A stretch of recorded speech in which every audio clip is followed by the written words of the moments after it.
Okay, good evening everybody. Welcome to the Conscious Contact Speaker Group of Alcoholics Anonymous. My name is Brian and I am an alcoholic.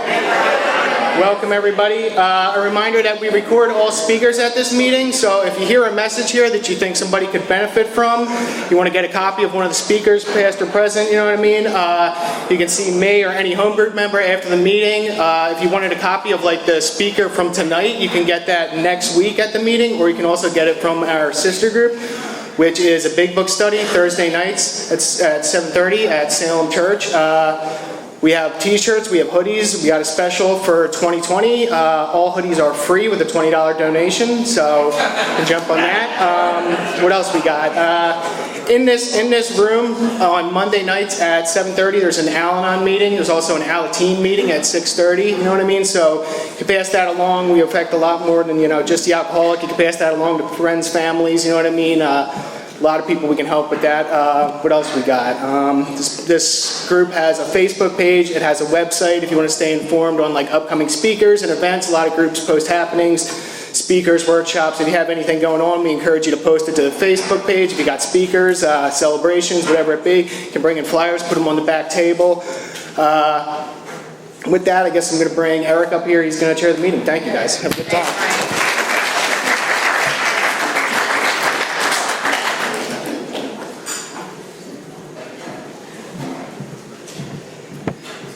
Good evening, everyone. My name is Eric, and I'm an alcoholic.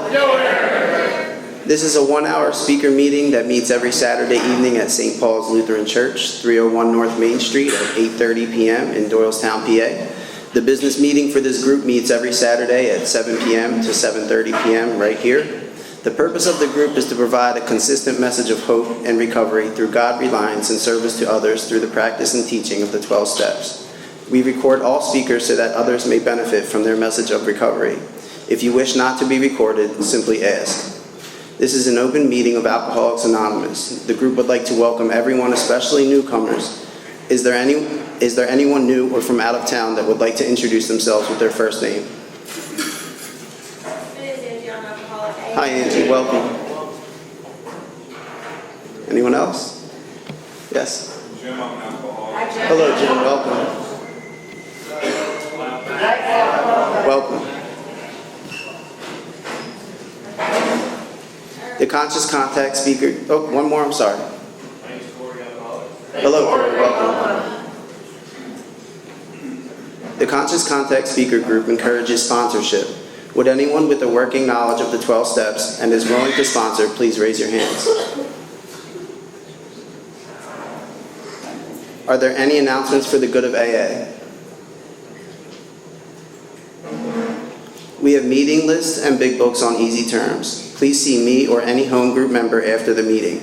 If you cannot afford a big book, the Conscious Contact Speaker Group will give you one at no charge. Anyone willing to make donations for the purchase of big books and CDs to help those who can't afford them can put donations in the jar on the table marked big book and CD donations located in the back of the room. If you would like a CD of any speaker, past or present, see me or Ron before or after the meeting. They are available free of charge. And with that, I'm going to have Nick come up to read the AA preamble.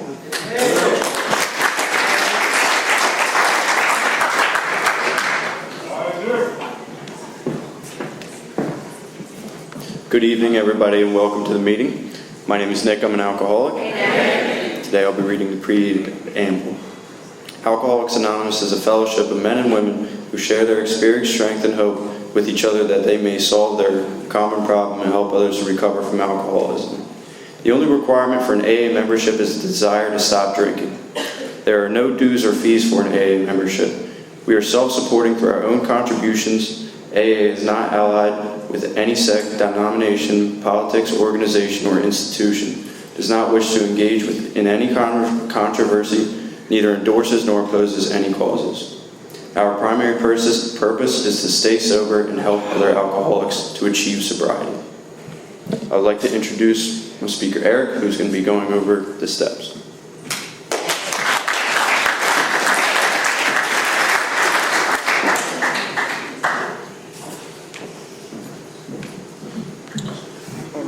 Good evening, everyone. Thanks for coming out tonight. I am also Eric. I'm an alcoholic.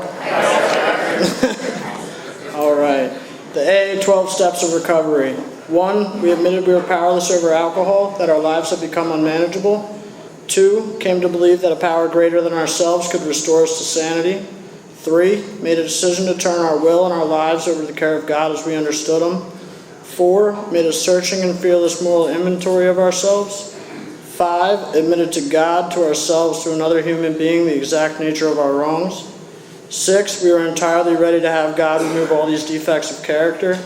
7, humbly asked Him to remove our shortcomings. 8, made a list of all persons we had harmed and became willing to make amends to them all. 9, made direct amends to such people wherever possible except when to do so would injure them or others.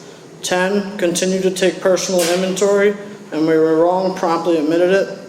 11, sought through prayer and meditation to improve our conscious contact with God as we understood Him, praying only for our knowledge and His will and for us and the power to carry that out. And 12, having had a spiritual awakening as a result of these steps, we tried to carry this message to other alcoholics and to practice these principles in our affairs. Thank you. I'm going to have Eric come back up and introduce the speaker.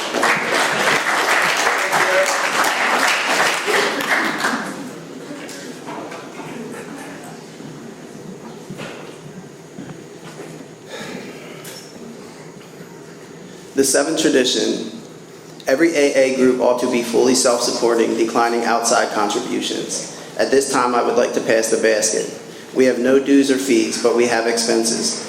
This group provides many services. Your donations cover rent, big books, CDs, events, and workshops. There is absolutely no smoking on church property. Please take a moment to silence all cell phones and limit movement during the meeting to avoid distractions. And now I'm going to introduce a good friend of the Conscious Contact Speaker Group, SHannon B from the Fellowship of the Spirit group out of New Jersey.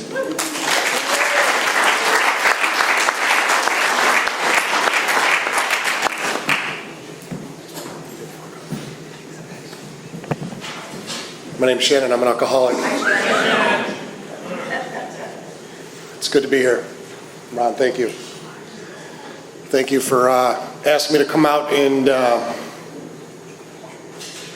participate in my own life. And do the very thing that was talked about in the beginning of this meeting when you guys opened up with your readings, and that's to be of service to you. And that's the only reason why I'm here tonight. I used to come to podiums and speak and get asked to speak around, and I thought that I had to come out here and, hit you guys with a power share that was, all the ladies would ask me to marry them afterwards, and, all the guys would say, dude, I'm dropping my sponsor right now, 45 years, will you work with me? And I know you only got 82 days, but man, you are powerful. And I was wrong, by the way. That's not why we're here.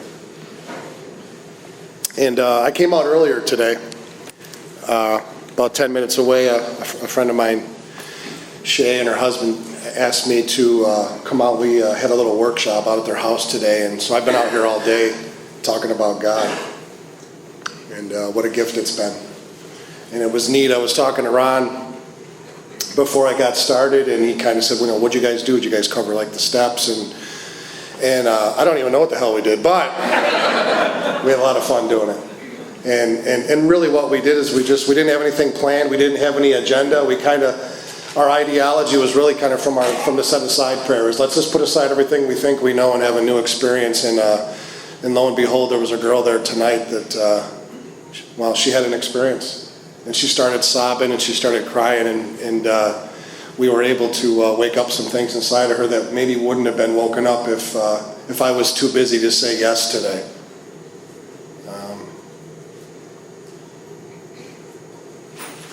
I love Alcoholics Anonymous. I really do. And when I say Alcoholics Anonymous, I mean like the whole deal. All of it. I love the fellowship. I love the program of Alcoholics Anonymous. I love to serve. I really do. My home group is the Fellowship of the Spirit group. It's some verbiage from our big book of Alcoholics Anonymous. It's also part of the lineage and sponsorship that I'm part of. My sponsor is Mike M. from Cedar Rapids. His sponsor was Don Pritz for many, many, many years. And I love Don's, the way he taught and the way that he gave this thing away. And one of his, I think, his biggest message to all the men, and he worked with several men all over the world. The thing that he really tried to always emphasize is whatever you do, do it with love. Do it with love. And I'm going to do my best tonight to share my story with that same belief. I'm going to try to love you guys. When I say I'm a member of a home group, what that means is that, I'm a member. I chop wood and carry water at my home group. I do chores. I have actually a couple commitments that the group holds me accountable to. You know, I used to think service was just kind of, hey, I'm at the meeting. I mean, that's service enough. And here's the deal: if that's where you're at right now and that's what you're doing, that's okay. That's okay. I learned along the way, stumbling in and out of these rooms since the 80s, burning my life to the ground over and over and over and over and over again, that I'm of that type. When I say I'm an alcoholic, I'm that guy in that class that the doctors talked about back in Towns Hospital of the hopeless variety. Doesn't make me special in AA. It doesn't make me sicker than others. What it means to me, and I know today from my own experience, all it really means is that, the book actually says what it means. And what the doctors observed, and I think it's pretty profound and it's pretty neat, someone who's not wired like us was able to at least step back. And there was one thing that they did with us, and they did what the book said, is they set us apart as a distinct entity. Meaning the people that can't stay sober no matter what good you put in front of them.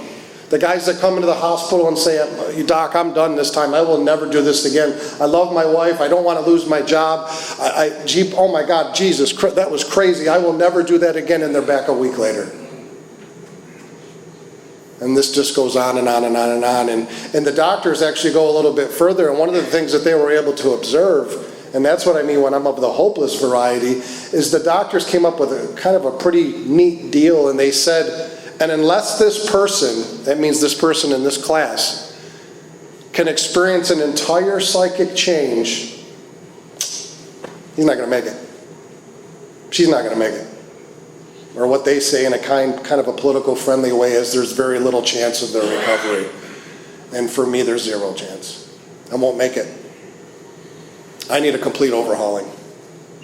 And I didn't understand that for a really long time in and out of the rooms of AA. I thought AA was just kind of, I guess I got something going on with drinking and I get in trouble when I drink, and now I'm here in these churches and drinking terrible coffee and laughing at stupid jokes, and I'm doomed to this for the rest of my entire existence, and Jesus, this sucks. This is painful. Sobriety is painful with no solution. It hurts. It hurts.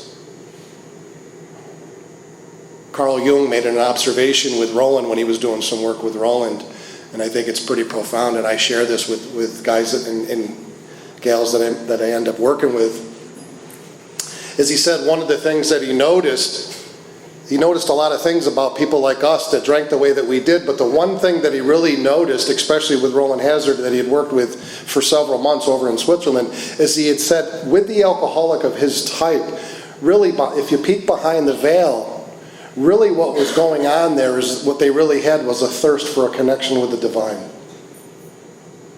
Is that too deep for you? Everyone's looking at me like I got a horn growing out of my forehead right now.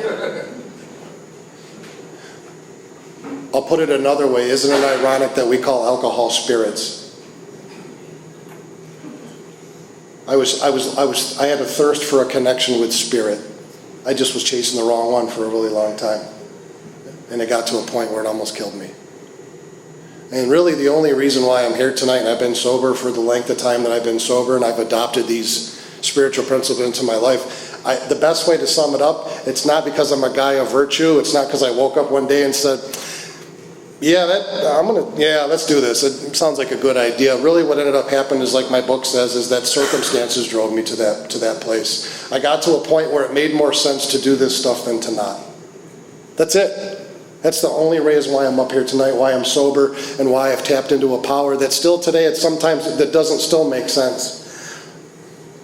But what's neat is if you come to my home group, and a couple of people in here have been to my group before. If you show up on a Sunday night at 7 o'clock, you'll know I'm a home group member by my actions.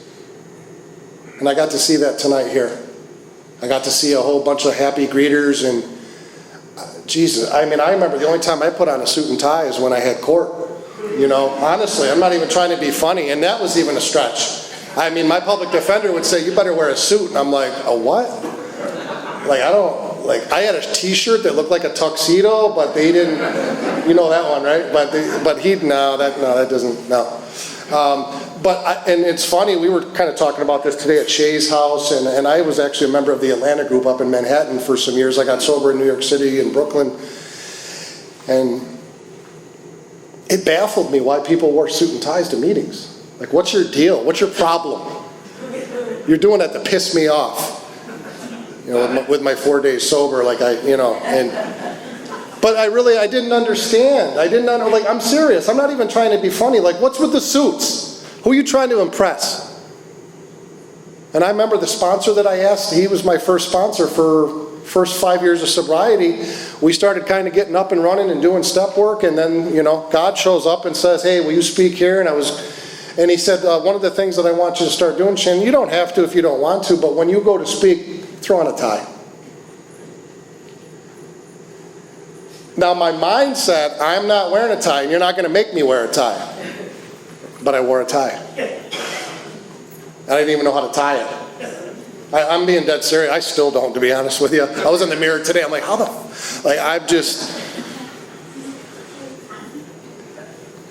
and you know what hit me? It was some months later. We were standing out in front of the Atlanta group, and the commitment is to wear a shirt and tie. It's the second tradition, the group conscience of that meeting.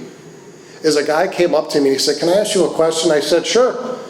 He said, why do you wear a shirt and tie? And an awakening, a little bit of an epiphany had hit me, and I thought about it for a minute. And I said, you know, I don't even know. I do it because my sponsor asked me to. I don't need any other reason. I really don't. I did it not because my sponsor is some type of an authoritative figure. He wouldn't have came to me and said, well, you're fired if you don't wear a tie. But what he did know is he knew the very essence of the thing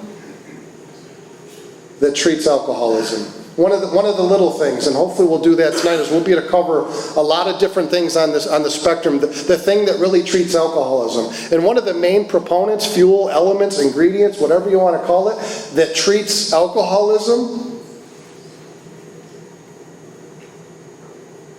feed the thing that should be starved. And starve the thing that should be fed, that shouldn't be fed. I've been feeding my ego my whole life.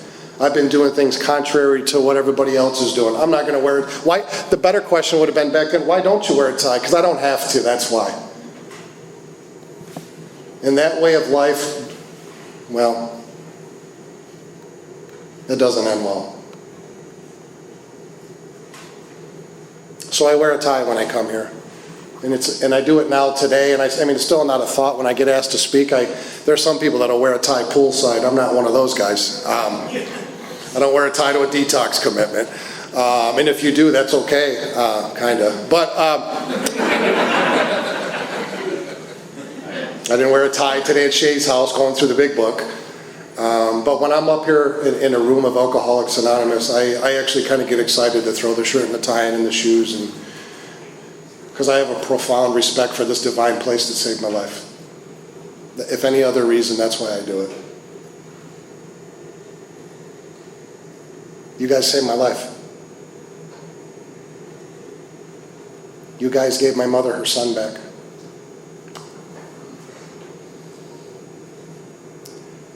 A couple people that know me personally and have seen some stuff on Facebook, they just came, they came up to me. I had a daughter 9 months ago. Well, my wife did. I was there for moral support. My wife had a... I'm going to be 49 years old in March. And I remember I started dating this woman who's in AA. And we started dating, and we were seeing each other for a while, and she said, did you ever think about getting married? And man, I mean, I didn't even bat an eye. I didn't pause. I cut her off mid-sentence. I said, absolutely not. I will never get married. And 7 months later, I was married. During our marriage, she came to me one day. I was doing something. I think I was doing something with a sponsee, and I was on the phone with a sponsee, and she came downstairs and she said, I need to talk to you now. And now she's in AA, and she knows that time with sponsees, it's a divine time. If the door's shut, you don't knock, and I have the same respect for her.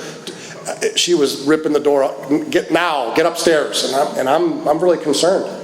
Is someone dying in our family? What's going on? And I went upstairs, and I looked over at her, and she was holding a pregnancy test. And she said, I said, I guess I was wrong about that too, huh? Because she had asked me previously, would you ever think about having a child? And I said, absolutely not. No way in hell. Where do you put a car seat on a Harley? I mean, it just doesn't make sense, right? It doesn't add up. Right, because what happens, here's the thing, and because anytime I'm up here or I'm sitting down with a guy, one of my very important mantras that I live by is I want to be current. I don't want to stand up here for however long I stand up here tonight and talk. I mean, you know, we do talk about the past somewhat, but I really like to talk about what's currently going on with me and how God's working in my life, and sometimes to talk about how self still rears its ugly head, and I get in my little jackpots that I get in, and so on and so forth. But the moral of this whole thing is that I wasn't a happy camper when she said that she was pregnant. In fact, I said some things that well, you know what I said. Let's take care of this thing. We're not having it. I mean, there's no. I actually said there's no debate here. There's no conversation. We are having an abortion. I'm not having this child. I'm 48 years old. There's no way in God. No, my whole life will be over. I won't be able to do AA anymore. How am I going to go to Vegas? How am I going to go to retreats? How am I going to go on speaking commitments? Right, the mind took over at that point. That's when God became nothing.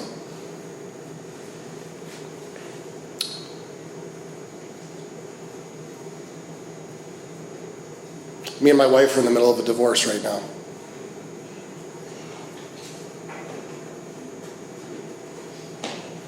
And that little baby girl, Autumn Lee, will be 10 months old in this month, January 23rd.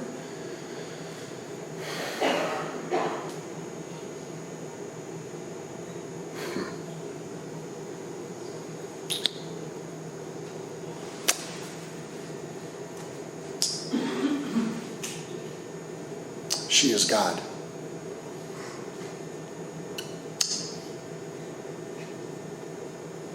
I don't know why God put Jen and I together and then split us apart a year later. It's none of my business. Maybe it's to bring that beautiful little girl Autumn into this world and teach her spiritual principles so that she too can go out there and love and be of service. I don't know. But here's the thing that I wanted to share with you tonight, and then I'll get into my story. And I'm not one of these guys that goes in some weird chronological, I was born and then this happened, and I just kind of go wherever God takes me. Because I want to share a promise with you guys tonight. If there's anything I say tonight, you don't have to buy my tape. Please don't, actually.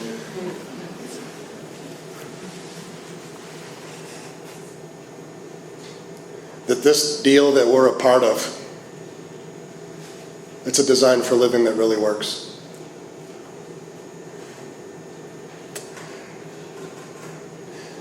As of 3 weeks ago, I moved into an apartment up in Hamilton, New Jersey. I'm not a Jersey guy. My wife's in that house with the baby. I see the baby 3 times a week.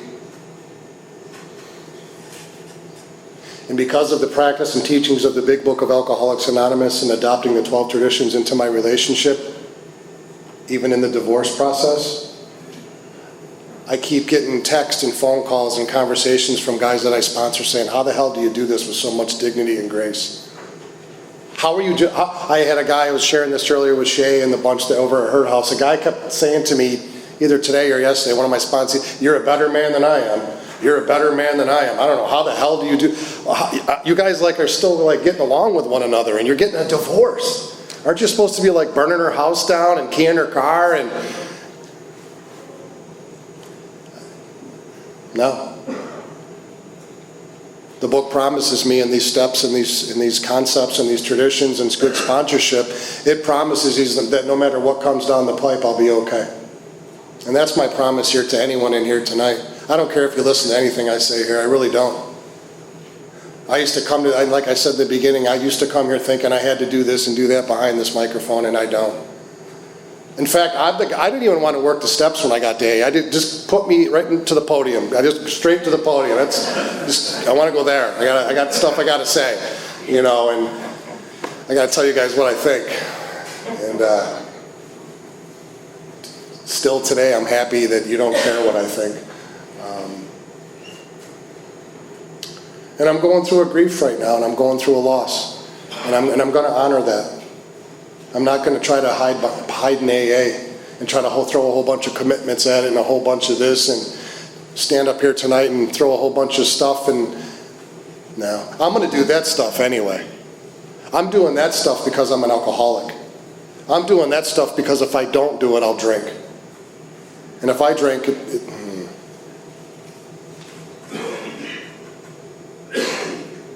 I think it's truly amazing that my wife and I we're about 85% through the divorce. Neither one of us even hired a lawyer. And I got guys in there going, bro, that's stupid. I don't know, maybe it is, maybe it isn't, I don't know. I trust God. I really do. And I'm not some spiritual hippie, though. I just trust God, He'll take care of it all. I got to do some work too. But it just seems like when I continue to help God's kids and I continue to serve God and I continue to be the best member of Alcoholics Anonymous I can be, and I brought that into my relationship when I met her. It seems like because of that, even in a divorce, her and I are good. We're square. We're square. How is that possible? She 10-stepped something with me the other night.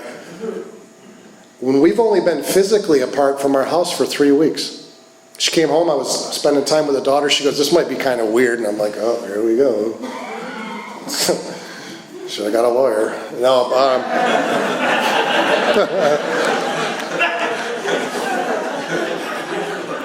right, the ego's like, I got this, Shannon.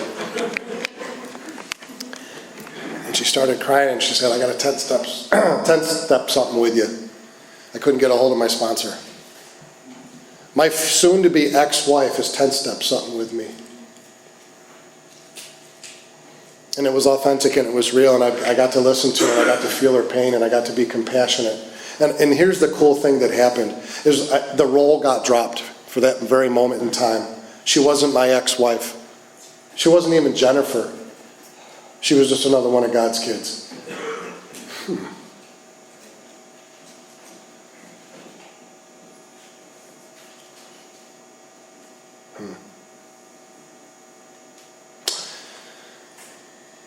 Life hasn't always been like that. I suffered horribly. Maybe I'll talk about that tonight, I don't know. But I suffered horribly in and out of the rooms of Alcoholics Anonymous since 1988. There's people that weren't even born then that are in this room here. And that's not bragging, by the way. It's not something to brag about. I'm saying that because I'm just talking about the grave nature of alcoholism. The book says the baffling feature of every alcoholic, as we know, this utter inability to leave it alone, no matter how great the necessity nor the wish. How many times have people in this room, I mean with all sincerity, like tears flowing, pain, dark night of the soul, I am done, I will never do this again, and you did it again. And then you did it again. And then you did it for 3 more decades. Desperately trying to recreate a party that died back in the 90s. That's really what alcoholism is, right there in a nutshell. Page 44 of our big book, We Agnostics, I think sums it up the best. And there's a couple things in there that Bill says, and I pose them as questions when I'm sitting down with a sponsee. And it goes something like this. Can you stay stopped on your own? Without any kind of step work, no home group, typically the answer is like, hell no. Okay, so let's say you give in and you fall victim to the delusion that you can drink again and you drink again. Here comes the caveat, the crux.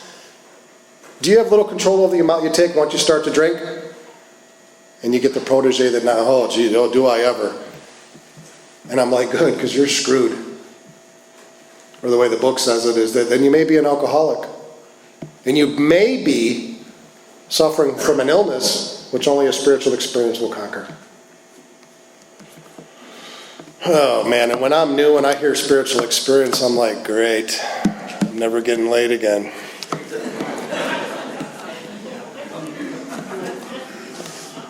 I don't say that to be vulgar. I don't swear from the podium, and you won't hear me. I really don't. I have respect for that, but I mean, at the same time, come on. I need to be authentic here, and that's the very first thing that goes through my mind. Great, no more sex. No more sex, and I'll have to wear like hoodies and... Right, Ron? 1 hour will change your life. Yeah, I bet it will. I'll be hanging myself with a shoelace in the bathroom after 42 minutes. Yeah. Thank you, Doylestown Speaker Group.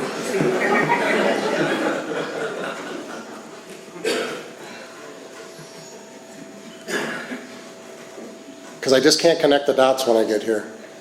I walk into a place like this tonight, and when I walk in now that I've started to kind of waken up spiritually, and I see the love, and I see, Ron's excited about AA, and the guys are running around with shirts and ties on, and both shoes match, and the laces are in them, and it's like, but they're excited. They really are. You can feel it when you shake their hand. They're just so happy and just so grateful to be a part of something. And when you're new, you don't see any of that.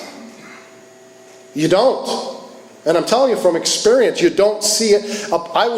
Me with a week sober, with me on me, I am not coming to a place like this. It scares the hell out of me. You guys are,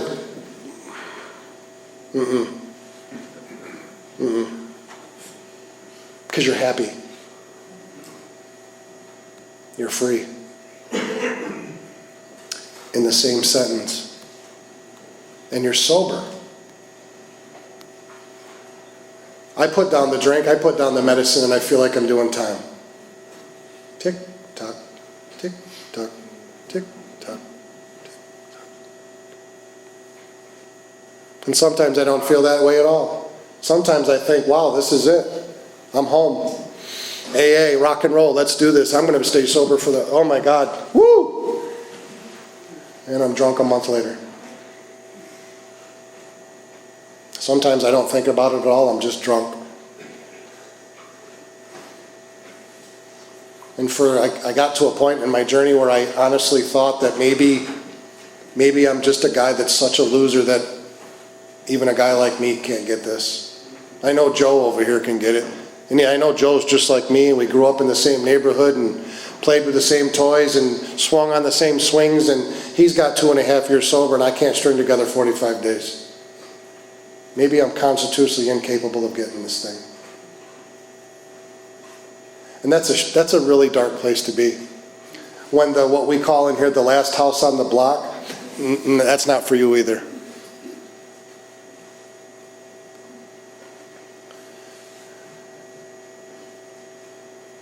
How many people in this room are in their first year of recovery? Raise your hand, please. How about first 30 days? Welcome. Welcome home. And I won't lie to you like most people do and tell you the most important person in the world and the most important person in the room. And I don't mean that as a diss. This journey is about becoming no one. Become nobody. Self-importance almost killed me.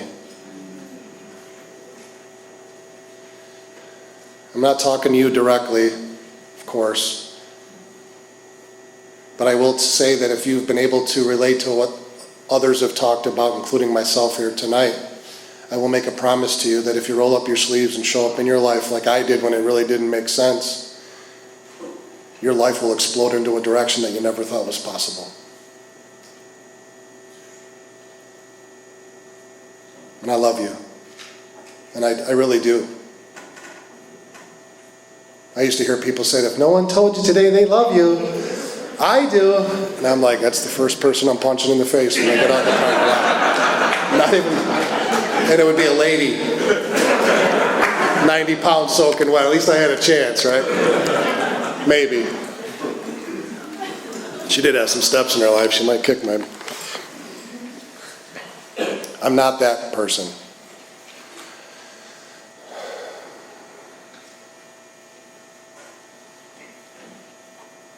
I don't remember my first drink of alcohol, but I do remember at a very young age what alcohol did for me. And I don't have a unique story. Alcohol did for me what it did for a lot of other people that I know intimately and personally in this room. What it did for me, it doesn't do for my brother Andy. My brother Andy goes out on a Friday night and has a couple Coronas and smokes a bowl with his work buddies, and guess what he does the next day? Goes to work again. Wakes up in his house. Huh. What a concept. Doesn't wake up in a bodega in the Bronx in an after-hours joint with a transvestite. Not that I have, I'm just... Sponsee of mine, I'll tell you about later.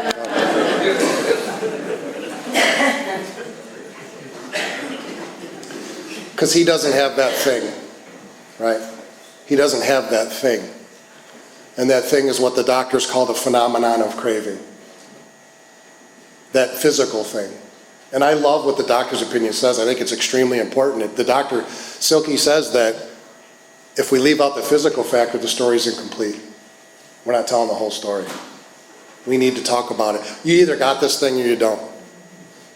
And some people have heard this before, and I'm going to say it again because it's very important. I do this with the folks that I have the honor to take through this process, is there's kind of a thing that's been going around over the years, and you kind of hear things in here, and I'm not, and some folks here today heard me say this, and I'll just say it again, is I'm not in the debating society. I'm not here to say what you say is wrong or what you believe. That's not my deal. I quit playing God. It's too much.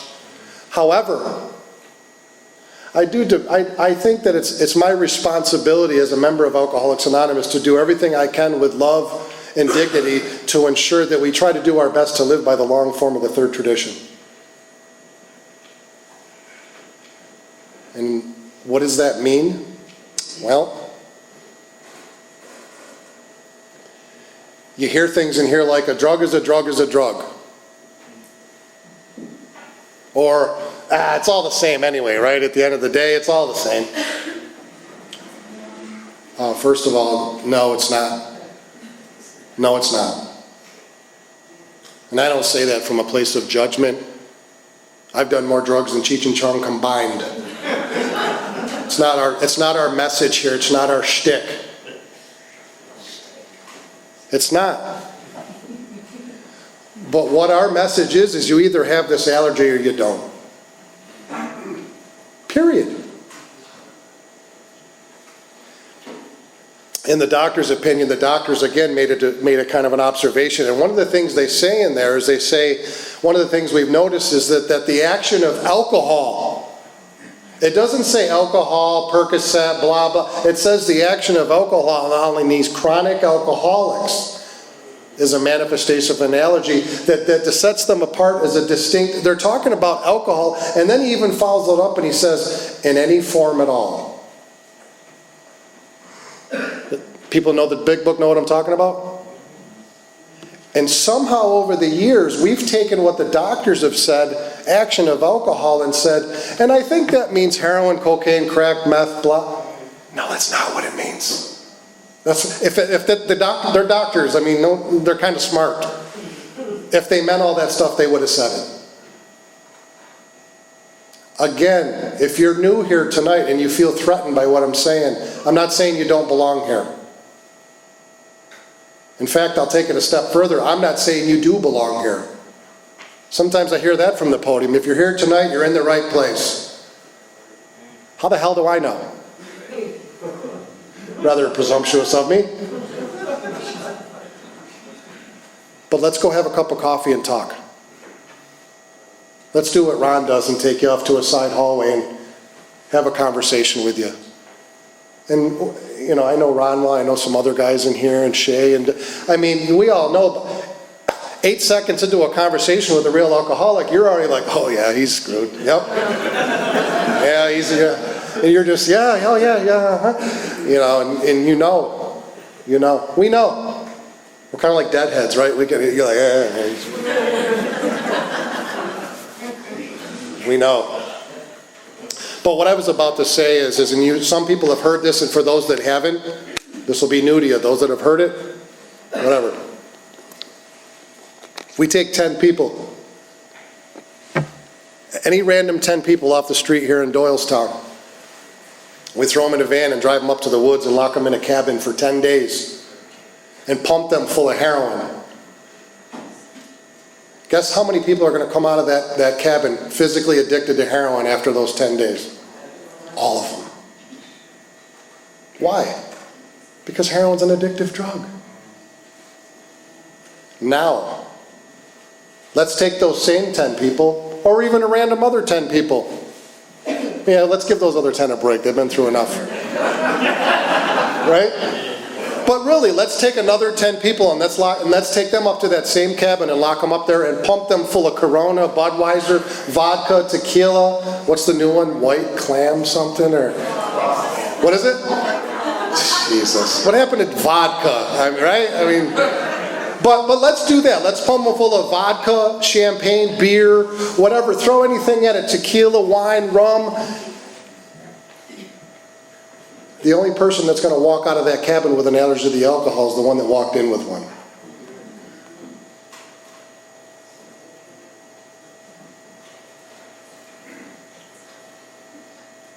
I don't sit in a meeting and have a craving and then go drink. The craving is set off after I drink. That's the difference. And that's very important.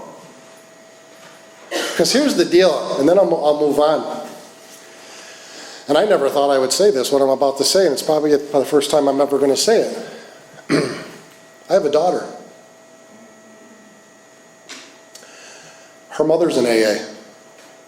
Her father's in AA.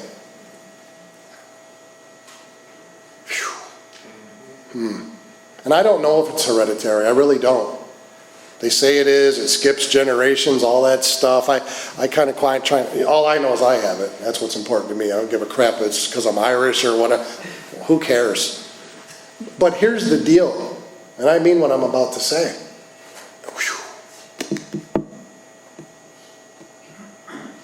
If years down the road, that little girl has what I have and has what her mother has,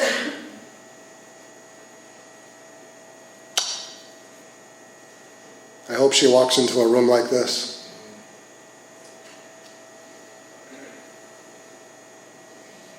I hope to God that if she really does have this thing called alcoholism, somebody doesn't walk up to her and say, just keep coming back. If you think about drinking, put this coin under your tongue, and if it melts, then you can have a drink. And here's the deal. I don't mean that to be funny or to be, I really don't. There's lives on the line here. And if that works for you and that's your journey, I embrace that and I honor that. Just please don't sponsor my daughter. Because she's going to do everything you ask her to do and die. Because she doesn't have what you have.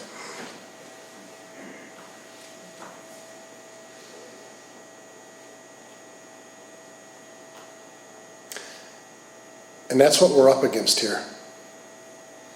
I have alcoholism. Meaning I have it right here, right now.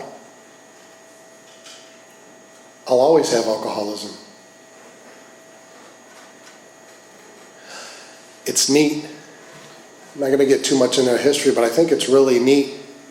Father Ed Dowling, Bill actually called him kind of his sponsor back in the day. He says that one of the gifts that people like us have been given, alcoholics, is what's called a divine discomfort. Meaning, I just got to keep doing this deal. There's something in me that when I kind of just kick back and, you know what I mean? Kind of rest on my laurels and kind of just kind of hang out and kind of coast, I get weird real quick. I start getting a little itchy. All of a sudden Ron's getting on my nerves, right? And he's 80 miles away, right? Or Joe over at whatchamacallit starts getting on my nerves, or the wife, or the this, or that home group. Jesus, why can't they ever just agree with what I say in the business meeting, for Christ's sake? What the, and I just start getting restless. I start getting a little irritable. I start feeling like I don't belong. And I go for a while, and eventually I get to a point where alcohol looks like medicine again. And it's the only relief in sight. And I drink again. And I can't understand why. And this went on for years. I'm not going to stand up here tonight and you guys, hopefully you're convinced from everything that I've said that I got this thing. I got this thing. And I didn't understand that I had it. I would go out drinking with my friends, and this is when the party starts to die, right? And I'm down in Lower Manhattan, the financial district, working, and it's a Tuesday night, and the VP's in from out of town, and all my friends are going, hey, we're going over to Suspenders down on near Wall Street down in Manhattan. We're going to go down to Suspenders tonight and have a couple, throw back a couple cold ones, eat a steak, and we need you to come. You're one of the managers. And I'd be like, oh man.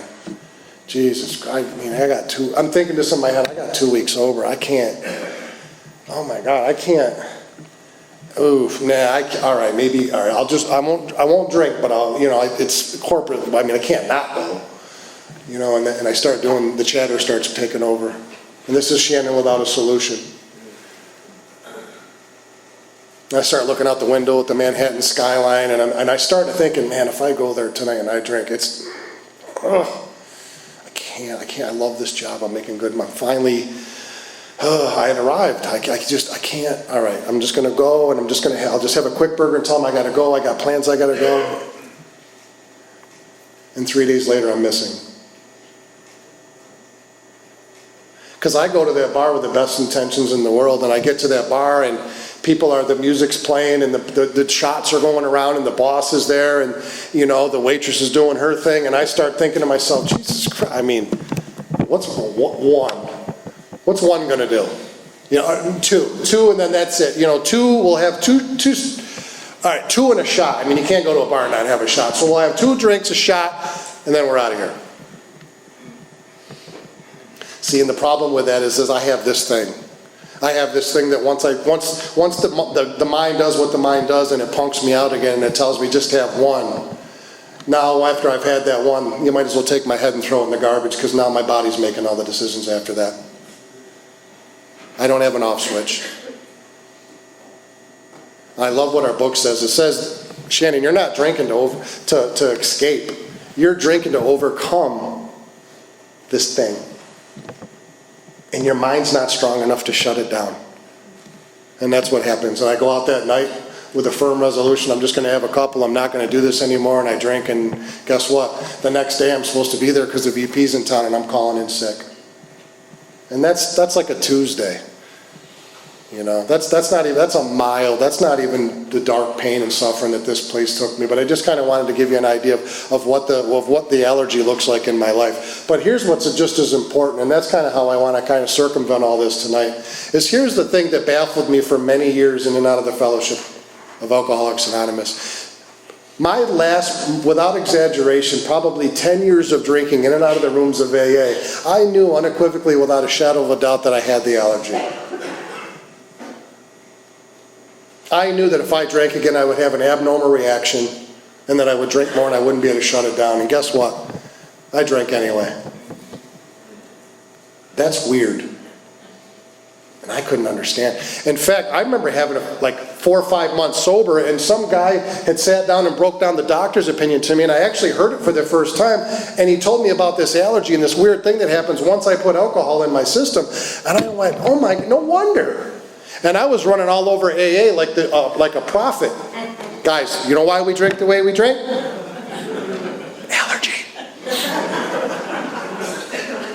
I was doing big book workshops. One step, but no solution. But I really was. I was excited. I was like, oh my God, finally this makes sense. That's why I go out and drink. That's why. But our first step says we admitted we were powerless over alcohol. That allergy is a piece of it. It's not the whole picture. The powerlessness, the true essence of the powerlessness that Bill was talking about when he wrote that step was, I'm going to drink even when I don't want to drink. I'm going to drink even knowing that I have the allergy. And that sucks. I had a sponsee call me a couple weeks ago crying from New York City. I mean, that cry, that dark night of the soul, I can't do this anymore, drunk. And that's what he said. He said, buddy, I got to be honest with you. I've always believed everything you've said to me, Shannon, but guys like me will never get it.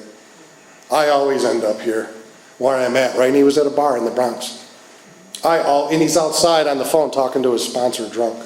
I mean, that's where his party takes him, right? It's so funny, too. 2 hours before that, because he was talking to another sponsee of mine, he's like, yeah, man, FAA, and I'm going to strip clubs, and I'm going to, music's playing in his head, I'm going to, I'm going to have fun, it's going to be like, strippers and sex, and 2 hours later, he's bawling to his sponsor. I want to die. I'm like, what happened to the... I don't say anything, but... Bang. And I get where he's at. He said, I will always drink. I will always drink. And so will I. Without a solution. This thirst for a divine with the divinity that I talked about in the beginning, you know what replaced the alcohol? You. Your love for me. The 12 steps of Alcoholics Anonymous. A home group. A commitment at that home group. Sponsees, road trips. If your sponsor says get in the car, get in the car. Those words saved my life. I remember my sponsee, no lie, he lived in Queens at the time. I was living in Brooklyn. And he would call me up, and he didn't say, what are you doing tonight? Because he already, I'd lie. Well, I got this thing I had nothing going on. I burnt my life to the ground. YouPorn, Netflix, what the hell am I doing with 4 days sober, right? I mean, I'm thinking a lot. That's what I'm doing. I'm thinking. But he didn't say, what are you doing? What he would say, and I'm so glad that he said it, he would say, you out of work? And I'd say, yeah, I'm home. All right, I'll be there in an hour. Click. I'm like, yeah, and I'd walk down the steps of my tombstone, and I'd get in the back of his car, and he'd be all happy. And yeah, we're going out to see. We actually did one. We came out here when Bob and him did a workshop out here, and I'd been up and running by then. But it was just, I don't want to go. I hate Jersey. I don't want to go to Jersey. Or we're going over here to Rikers Island, or we're going over to here to Bellevue. And I don't want to do that stuff. I got stuff I want to do. PlayStation, something. I just rekindle things from my 8th grade ex-girlfriend. I mean, anything but a rehab commitment. I mean,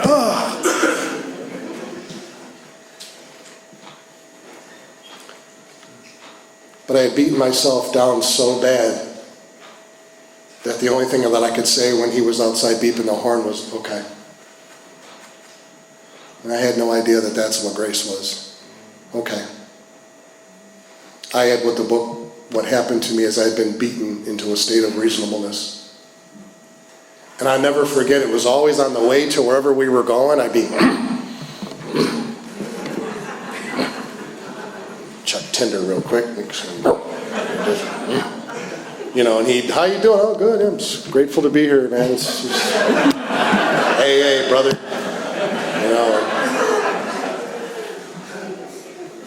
yeah. And I wouldn't even remember the car ride home because I'd be so high off of God. I'd be skipping up my steps. It'd be 3 a.m. We left at 7 p.m. I wasn't even tired.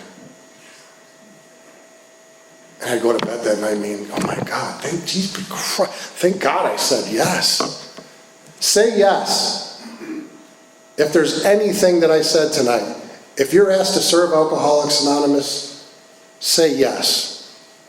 Especially when it doesn't make sense.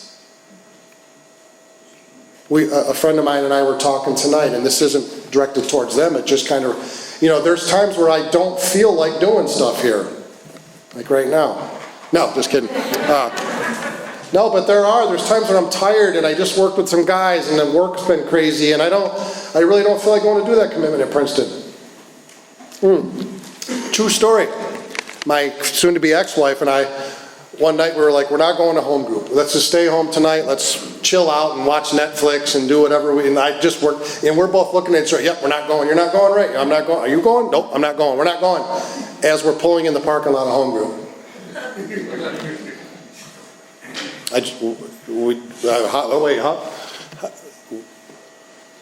We have feet that just move in a direction that seems to work.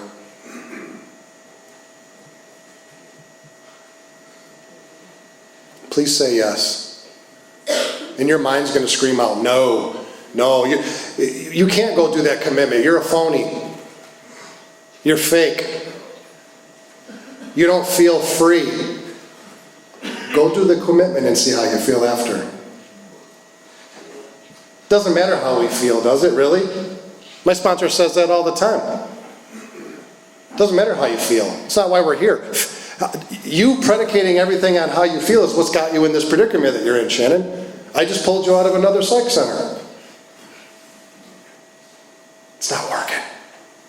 How about we act on principle instead? Let's see how that works. I didn't go to a big chronological thing tonight. I just kind of went where the Spirit took me. I hope I carried a message of depth and weight and love, most importantly. I did a bunch of book work today with some folks, and it was great, and I just, for whatever reason, the Spirit, I just didn't feel like kind of doing the 1, 2, 3s and ABCs. I just kind of wanted to have a general conversation with you about God and love and what AA has really, truly done for me. And what it's done for me and several others is,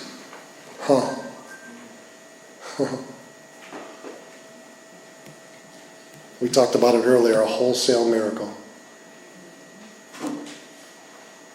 I love all you guys here, I really do. I love AA. If there's anyone in here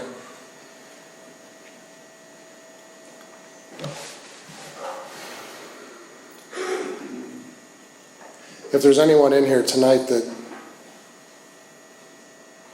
you got some stuff going on, it'd be an honor to have a conversation with you.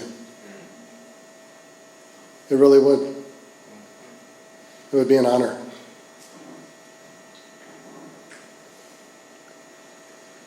Come see me, come see Ron, come see some of the guys in this group, come see Dave, come see Shay, come see... There are people in this room that'll alter the course of their life to help you find freedom. The very essence of their freedom relies on giving it away to you. I'll end with this. In lieu of this divorce that I'm going through, and it's...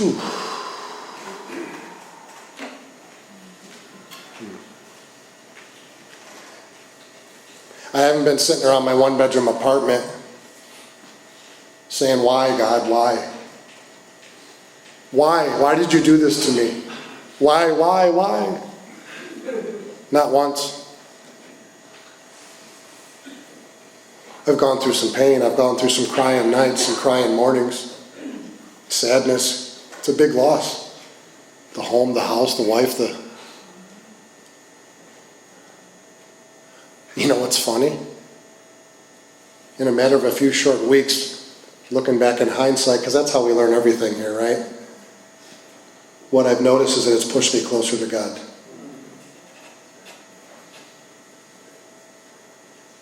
If you're going through something right now, you may not understand, it may be real hurtful, it might be dark, it might be confusing, it might be sad. That's all the ego ever really wants anyway, it just wants to figure it out. We gotta figure this out. No, you don't. There's nothing to figure out here. What's neat, and then I'll end.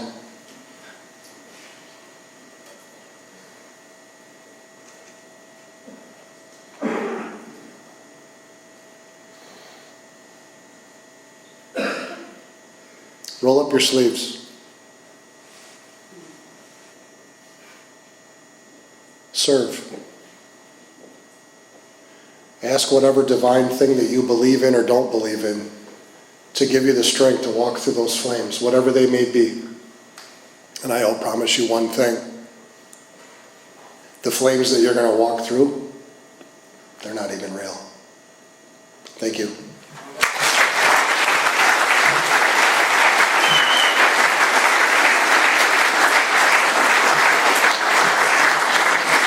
Okay. All right. Thank you, Shannon, for coming here tonight and sharing that incredible message of hope and recovery with our group. A couple of quick announcements and we'll get out of here. The food and the fellowship for this group usually starts at 8 o'clock. The coffee's usually on at like 7:30. So if you enjoyed the hors d'oeuvres or you want to grab one of these $5 seats up front, get here early, hang out with us. There's always the meeting after the meeting. So if you're new or if you're struggling or if you've been coming for a while and it's just not working for you, hang out, grab somebody after the meeting. We're probably going out to eat after the meeting, so if that interests you, grab me or really anybody hanging out here after the meeting. We'll get you some information on that. We have a good time. The hoodies really aren't that bad. It's customary for us to thank our speakers. They come here on their own time and expense to share a message with us, so we usually form a line and thank our speakers personally, and if you care to join us, we have a nice way of closing.